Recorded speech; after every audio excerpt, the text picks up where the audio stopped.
start at once from the head of the list, to prove that no kingly power that ours in any part of the world exists.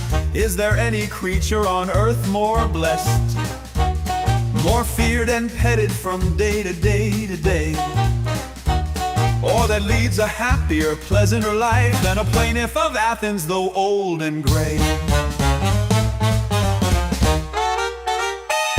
For first when rising from bed in the morn, to the criminal court betimes I trudge. Great 6-foot fellows are there at the rails, in anxious haste to salute the judge. And the delicate hand which has dipped so deep in the public purse, he claps into mine and he bows before me, and makes his prayer and softens his voice to a pitiful whine. So when they have begged and implored me enough, and my angry temper is wiped away, I enter in and I take my seat, and then I do none of the things I say. I hear them utter all sorts of cries, designed expressly to win our grace. What won't they utter?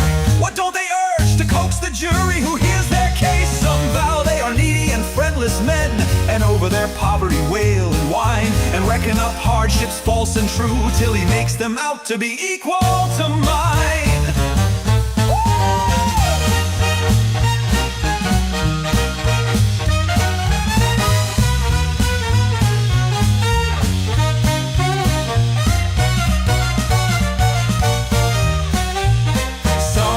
A legend of days gone by, or a joke from Aesop, witty and sage, or jest and banter to make us laugh. And so I may doff my terrible rage, and if all this fails and I stand unmoved, he leads by the hand his little ones near. He brings his girls and he rings his boys, and the jury and I are composed to hear.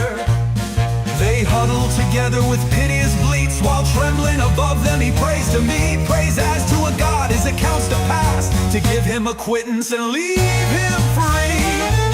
So then we relax the pitch of our wrath, and screw it down to a peg more low. Is this not a fine dominion of mine, a derision of wealth with its pride and show? Yeah! Cleon the bawler and brawler himself, at us and us only, to nibble for beers, and sweeps off the flies that annoy us, and still with a vigilant hand for our dignity cares. But the nicest and pleasantest part of it all is this, which I'd wholly forgotten to say. It's when the court awards me my damages, and I return to my home at the close of the day. Is this not a fine dominion of mine? Is it less than the empire of Zeus? Why, the very same phrases so grand and divine for me as for him are in use. For when the attorneys are arguing high in stormy tumultuous din,